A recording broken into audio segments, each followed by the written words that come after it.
In this video, I'm going to talk about the sequencer built into FANTOM.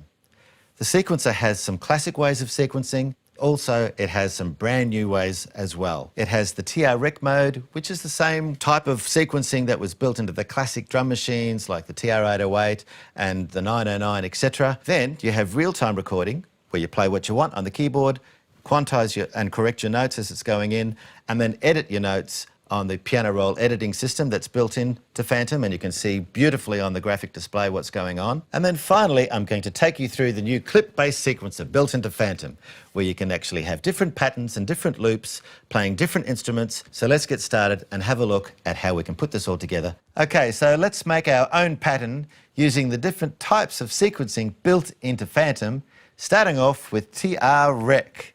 So I've selected a drum kit on track 8, and I'm going to play a kick drum. Place it across the bar and hit play. There we go. So I can hit a snare drum now and place it on beats 2 and 4. Now that loop is playing just one bar around and around. And select an electric piano sound. There we go. So if I go into record, I get the window up that says record standby, and it gives me the different parameters to choose, like quantizing, my loop length, all of that sort of thing. So if I hit start,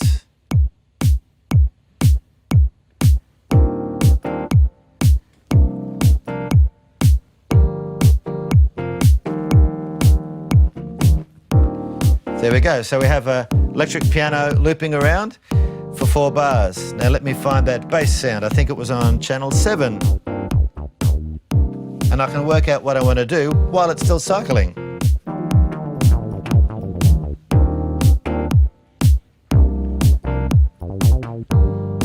Okay, so I hit record and away we go.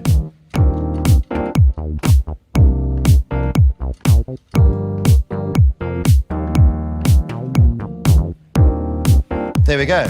So now I have a pattern for the drums, I have a pattern for the bass, and I have a pattern for the electric piano.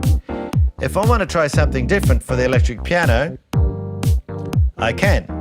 So I'll select the electric piano and I'll go into record, and it selects new there. So if I hit start,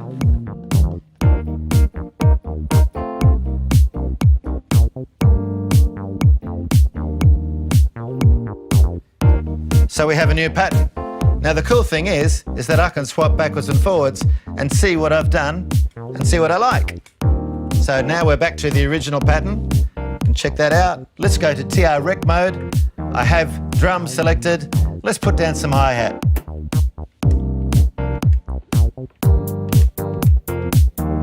Simple as that. There you have it. Okay, so we've made our different patterns: electric piano, bass, drums, and variations of those patterns. So we can play them individually by pressing the clip icon, and it will play that loop back. Or we can play the combination of patterns that are on the row by pressing the row icon. There we have that playing back. If I press row B, it will play that combination of patterns back. Now you can group these patterns together as I've just played them, to chain them all together to create your song. And it's as simple as doing this. I'll hit grouping, set, group 1. So now I can go to row A, grouping, and I'll go down to group 2, set, and that's set to group 2. You can also do a combination of patterns from different rows, which is really cool if you want to try different variations. So now we go to group, and we'll set each group to 4 bars because they go for 4 bars. But the option here is obviously that you can make these 4 bars 2 bars or 1 bar if it's just a turnaround in your song or something like that. So you can still use that pattern, but cut it down. So let's go to Make Song, and we go Add Replace. So I'll select the first one, add 2 versions of that, go down to the second one, and add 2 versions of that, and then hit Song. And you can see on screen we've got our groups lined up in a row, ready to play into each other. So if I hit play, and I can jam away to my heart's content over the top.